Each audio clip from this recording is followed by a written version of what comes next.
नमस्कार। दिन भर की हर बड़ी खबर से आपको करने खबरदार, मैं हूं श्वेता सिंह। खबरदार में आज हम सबसे पहले बराक ओबामा और नरेंद्र मोदी की दोस्ती का विश्लेषण करेंगे, जिसमें कोई कट नहीं लगा है। कूटनीति की दुनिया के सेंसर बोर्ड से यह दोस्ती बिना कट के पास हो चुकी है। इस वक्त व्हाइट हाउस के अंदर प्रधानमंत्री नरेंद्र मोदी और अमेरिका के राष्ट्रपति बराक ओबामा के बीच सबसे अहम बातचीत चल रही है, जिस पर पूरी दुनिया की, खास तौर पर चीन और पाकिस्तान की नजर होगी। राष्ट्रपति के तौर पर बराक ओबामा की प्रधानमंत्री नरेंद्र मोदी के साथ ये आखिरी आधिकारिक मीटिंग है, जिसकी पल पल की खबर हम आपको बताते रहेंगे। लेकिन रिटायरमेंट से पहले जाते जाते बराक ओबामा किस तरह से भारत के साथ अमेरिका के रिश्तों को लॉक करना चाहते हैं, मोदी और ओबामा की अनकट दोस्ती का यह विश्लेषण बहुत दिलचस्प है। 2 साल, अमेरिका के 4 टूर। प्रधानमंत्री नरेंद्र मोदी अमेरिकी राष्ट्रपति बराक ओबामा के फास्ट फ्रेंड बन चुके हैं। प्रधानमंत्री बनने के 4 महीने बाद नरेंद्र मोदी पहली बार अमेरिका गए थे। इसके ठीक 1 साल बाद मोदी ने अमेरिका का दूसरा दौरा किया। फिर 7 महीने बाद इसी साल अप्रैल में वो अमेरिका के तीसरे दौरे पर पहुंचे। और अब मोदी चौथी बार तब अमेरिका पहुंचे हैं जब 7 महीने बाद बराक ओबामा की राष्ट्रपति पद से विदाई होने वाली है। ये मोदी और ओबामा की वो इंटरनेशनल दोस्ती है जिसमें कोई कट नहीं लगा।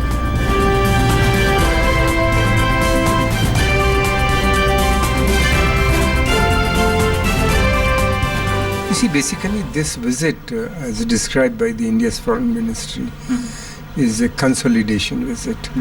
So idea is to consolidate our ties, further with the United States, which is the only superpower in the world, and therefore it becomes very important. लेकिन इस बार प्रधानमंत्री नरेंद्र मोदी का अमेरिकी दौरा पिछले 3 दौरों से अलग है। इस बार मेडिसन स्क्वायर जैसा धूम धड़ाका नहीं है। इस बार सिलिकॉन वैली और फेसबुक का मंच नहीं है। इस बार एजेंडे पर बिजनेस और कूटनीति की वो फाइनल डील है जिन पर पिछले 2 साल से अमेरिका और भारत के कूटनीतिक थिंक टैंक पूरी ताकत लगा चुके हैं। और इन 2 साल में 6 बार मोदी और ओबामा की सीधी बात हो चुकी है। प्रधानमंत्री नरेंद्र मोदी ने अमेरिका आते ही वॉशिंगटन डीसी में बुद्धिजीवियों के साथ 1 घंटे से ज्यादा की मुलाकात की। इस बैठक में न केवल इन मुद्दों पर बात हुई कि भारत और अमेरिका एक दूसरे के लिए क्या कर सकते हैं, आर्थिक क्षेत्र में, सामरिक क्षेत्र में, परमाणु ऊर्जा के क्षेत्र में, बल्कि इससे ज्यादा बातचीत इस बात पर हुई कि भारत और अमेरिका मिलकर विश्व का भला किस तरह कर सकते हैं, और खासतौर पर एक ऐसा विश्व जो लगातार बदल रहा है। प्रधानमंत्री नरेंद्र मोदी स्विट्जरलैंड से निकलकर सोमवार की दोपहर को वॉशिंगटन पहुंचे। एयरपोर्ट से वो सीधे 152 साल पुरानी आर्लिंगटन नेशनल मिलिट्री सेमेट्री पहुंचे, जहां 4 लाख अमेरिकी शहीदों और अमेरिकी इतिहास के असली नायकों की कब्रें हैं। ये अमेरिका की अंतरात्मा को छूने की कोशिश थी, जो आर्लिंगटन की मिलिट्री सेमेट्री से जुड़ी है। अमेरिकी रक्षा मंत्री एशटन कार्टर प्रधानमंत्री नरेंद्र मोदी को यहाँ पर लेकर आए थे। संकेत दो तरफा, एक, आतंक के खिलाफ युद्ध में भारत और अमेरिका एक साथ हैं, दोनों ने ही आतंक से लड़ने में खून बहाया है। दूसरा, जब कल्पना चावला मेमोरियल पर प्रधानमंत्री आए तो संकेत यही था कि भारत और अमेरिका मिलकर अंतरिक्ष में साइंस और टेक्नोलॉजी की दिशा में काम करते रहेंगे। प्रधानमंत्री Narendra Modi Arlington national cemetery में ही स्पेस शटल कोलंबिया मेमोरियल पर भी पहुंचे, जो भारत की बेटी कल्पना चावला की याद में बनाया गया था। 13 वर्ष पहले फरवरी 2003 में स्पेस शटल कोलंबिया धरती पर लौटते हुए क्रैश हो गया था, जिसमें हरियाणा के करनाल की अंतरिक्ष यात्री कल्पना चावला सहित सभी 7 अंतरिक्ष यात्रियों की मौत हो गई थी। प्रधानमंत्री मोदी ने कल्पना चावला के परिवार से भी मुलाकात की। Well, it was very pleasant. I gave Mr. Modi a copy of a book that was published by NASA Ames, where Kalpana started her career, and I managed to find quite a few people who worked with Kalpana, and they got them to sign the book for Mr. Modi. प्रधानमंत्री नरेंद्र मोदी भारत की एक और बेटी Sunita Williams से भी मिले, जिनके नाम 7 बार स्पेस वॉक का रिकॉर्ड है और जिन्होंने 321 दिन 17 घंटे और 15 मिनट अंतरिक्ष में बिताए हैं। मोदी ने सुनीता विलियम्स के पिता दीपक पांड्या से गुजराती में बात की, जो गुजरात के मेहसाना के रहने वाले हैं और 58 वर्ष पहले अमेरिका जाकर बस गए थे। ये प्रधानमंत्री मोदी का सबसे व्यस्त अमेरिका दौरा है। वो सोमवार को ही अमेरिकी अटॉर्नी जनरल लॉरेटे ई लिंच के साथ उस सेरेमनी में गए जिसमें अमेरिका ने भारत को 2000 साल पुरानी मूर्तियां और प्राचीन धरोहरें लौटाई, जो भारत से लूटकर या फिर चोरी करके अमेरिका पहुंचाई गई थी। अमेरिका ऐसी 200 प्राचीन मूर्तियां भारत को लौटाएगा जिनका मूल्य 660 करोड़ रुपए है। अमेरिकन गवर्नमेंट का, प्रेसिडेंट ओबामा का हृदय से बहुत सा आभार व्यक्त करता हूं कि उन्होंने भारत की एक महान संपदा को आज भारत को वापस लौटाया है। प्रधानमंत्री नरेंद्र मोदी इस कार्यक्रम के बाद वॉशिंगटन के उन थिंक टैंक्स से मिले जो अमेरिकी राजनीति, कूटनीति और बिजनेस की दुनिया में काफी दखल रखते हैं और जिनकी एक एक सलाह बहुत मायने रखती है। राष्ट्रपति बराक ओबामा से मिलने के पहले अमेरिकी राष्ट्रपति के आधिकारिक आवास व्हाइट हाउस ने भी प्रधानमंत्री नरेंद्र मोदी की नेतृत्व की तारीफ की। मोदी बुधवार को अमेरिकी संसद, जिसे कांग्रेस कहते हैं, उसे भी संबोधित करेंगे।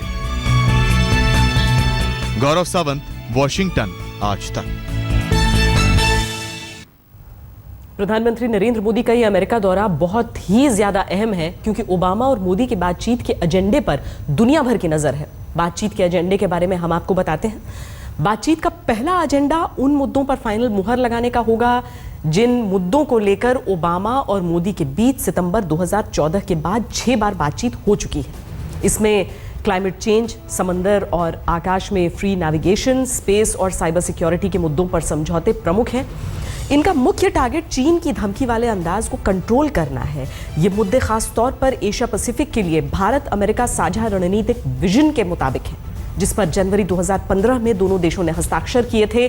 राष्ट्रपति बराक ओबामा इस बात के लिए भी बेचैन हो रहे हैं कि भारत पेरिस में हुए क्लाइमेट चेंज समझौते के तहत किए वादों पर फाइनल मुहर लगा दे।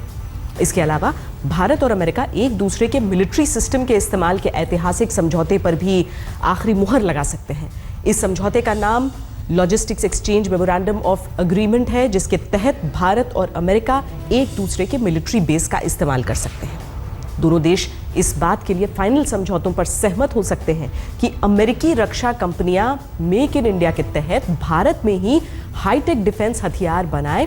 मोदी और ओबामा की मीटिंग का एक बड़ा मुद्दा न्यूक्लियर पावर प्लांट्स के कॉन्ट्रैक्ट को लेकर भी है, जिसके लिए मोदी ने पहले अमेरिकी दौरे में रास्ते खोल दिए थे। माना जा रहा है कि इस बार अमेरिकी परमाणु ऊर्जा कंपनी वेस्टिंगहाउस को nuclear power corporation of India limited के साथ मिलकर आंध्र प्रदेश में 6 न्यूक्लियर पावर यूनिट लगाने का कॉन्ट्रैक्ट मिल जाएगा।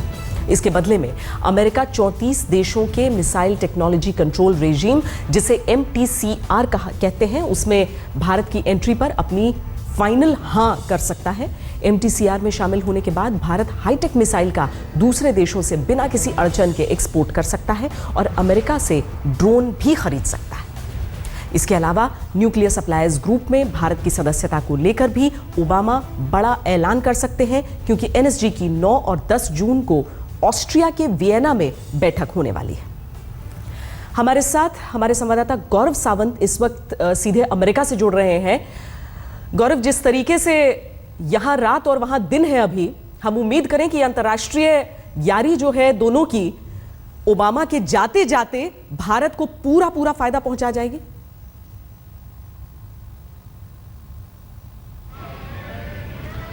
श्वेता, उम्मीद यही है कि अमेरिका के राष्ट्रपति बराक ओबामा और प्रधानमंत्री नरेंद्र मोदी के बीच जो इस समय बातचीत चल रही है उसके सकारात्मक परिणाम होंगे, न केवल परमाणु ऊर्जा के क्षेत्र में बल्कि न्यूक्लियर सप्लायर्स ग्रुप में भारत की हिस्सेदारी, missile technology control regime MTCR में भारत की हिस्सेदारी ये आगे बढ़ेगी, व्यापार वाणिज्य आगे बढ़ेगा, वेस्टिंगहाउस 6 परमाणु संयंत्र भारत में लगाएगा, इस पर बात आगे बढ़ेगी। आतंकवाद के खिलाफ जो मुहिम है उसमें भारत और अमेरिका साथ आगे बढ़ेंगे, पाकिस्तान को घेरने का प्रयास होगा। तो कई बहुआयामी ये बातचीत है। न केवल इसमें यह देखा जा रहा है श्वेता कि इससे भारत और अमेरिका को क्या फायदा होगा, बल्कि भारत और अमेरिका मिलकर विश्व को क्या फायदा पहुंचा सकते हैं, उस स्तर पर अब यह बातचीत है प्रधानमंत्री नरेंद्र मोदी और अमेरिका के राष्ट्रपति बराक ओबामा के बीच। गौरव कहते हैं कि लोग बदल जाते हैं, संस्थाएं नहीं बदलती हैं और इसीलिए कूटनीतिक रिश्तों में कभी कोई विराम नहीं होता है। यहां पर बराक ओबामा और नरेंद्र मोदी हैं जिनकी दोस्ती बहुत गाढ़ी है, कम से कम हिंदुस्तान में सब ऐसा महसूस करते हैं। लेकिन भारत को यह एहसास भी होगा कि अगला जो पाला पड़ने वाला है वो या तो डोनाल्ड ट्रंप या फिर हिलरी क्लिंटन के साथ पड़ने वाला है।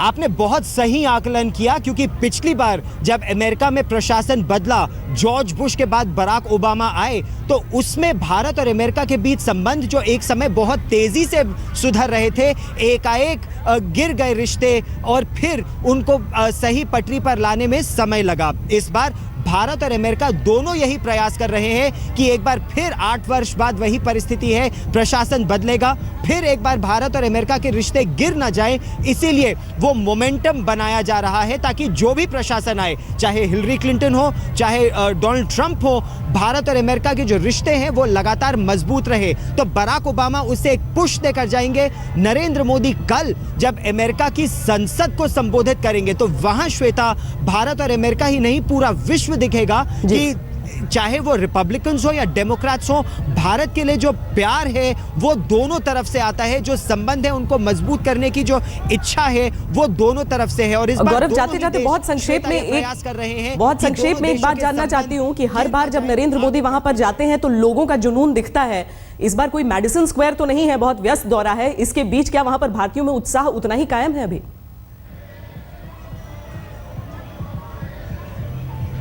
श्वेता, भारतीयों में तो उत्साह उतना ही कायम है, चाहे वो एंड्रूज एयरफोर्स बेस पर जब प्रधानमंत्री नरेंद्र मोदी उतरे तब की बात हो, या फिर ब्लेयर हाउस जहां यहाँ वो ठहरे हैं। इतनी सुरक्षा के बावजूद व्हाइट हाउस के पास भारतीय बड़ी संख्या में उनसे मिलने के लिए इकट्ठा हुए हैं। लेकिन इस बार उससे ज्यादा उत्साह यहाँ की बिजनेस कम्युनिटी में है, जो भारत में निवेश तो करना चाहता है, लेकिन वो प्रधानमंत्री ने जो पिछले 2 वर्ष में काम किया उसके बारे में सुनना चाहता है और अगले 3 वर्ष में वो क्या करेंगे वो जानना चाहता है, एक बड़ा निवेश करने के लिए भारत में। श्वेता, बहुत बहुत धन्यवाद गौरव सावंत इस पूरी जानकारी के लिए। गौरव सावंत हमारे सीनियर एडिटर स्ट्रेटेजिक अफेयर्स हमसे बातचीत कर रहे थे वॉशिंगटन से। रुक रहे एक ब्रेक के लिए, आप रहिए खबरदार।